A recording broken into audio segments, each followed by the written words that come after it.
أعوذ بالله السميع العليم من الشيطان الرجيم. عسى ربكم أن يرحمكم وإن عدتم عدنا وجعلنا جهنم للكافرين حصيرا. إن هذا القرآن يهدي للتي هي أقوم ويبشر المؤمنين.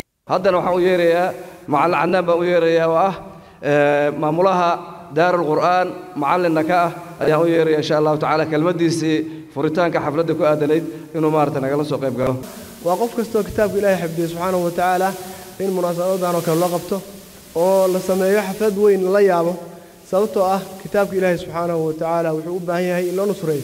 رحمن يا رحمن ساعدني يا رحمن اشرح صدري قرآن ويزكي عزمنا الدين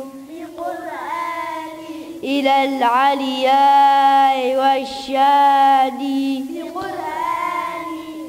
ما أنت هل كان سوين معنا حفلة دان معناها شرفت بأنا سوين معنا وحاسة نقضي واردك محايلة واردك حدوث المها جهد كبحن أو سنكود دالين حفلة دان ما تلسوين بيادين معلن كهذا إن أدويني سيد وحسيسيد وحقوق فلان شرف يا كرامة يا مجع دوكسيسي يا مجع لسمر بين لسيش هاجو أي أقوق فلان إلى إنها بركة دمان تود هل كان مركا تقريبا إلى 20 سنة يدار القرآن كدسين هاي بسببا وحنا معلنك مع العدنان إيو معلمين كلا معلنكينا معلنكيسا معلنكينا معلنكيسا الله كريالو جندقية مركاني ده القرآن كأخرست كان فاكوجيتين ويتيوب سناب شات إيبالايو هذا لو باللي حلين وي حليمة فرح ملده waxaan kala halkan ilaahay u weydiinayaa macalinkayga iyo waaridka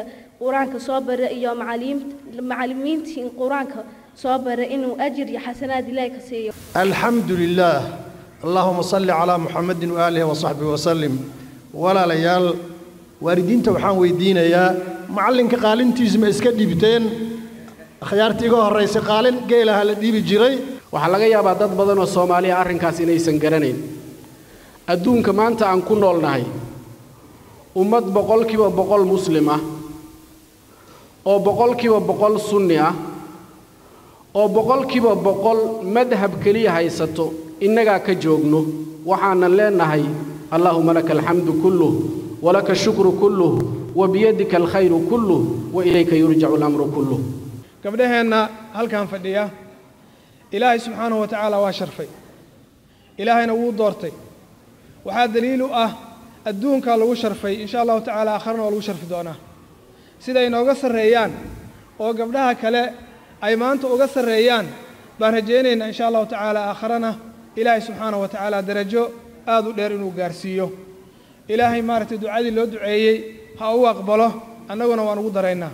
Allah subhanahu nabiga sallallahu alayhi wa sallam waxa uu amaanay dadka quraanka ku dadaala ee waqtigooda galiya ee ku mashquula sida gabdhaha maanta meeshan fadhiya oo kale ee waqtigooda inta badan galiya si ay u xifdiyaan kitaabka Ilaahay subhanahu wa ta'ala. shahaadada quraan dhamayska rabbi subhanahu wa ta'ala shahaadada jannadana inuu sida u siiyo rabbi subhanahu wa ta'ala waalidiintood inuu ku xifdiyo. Universal TV Faisal Karate magaalada Aus.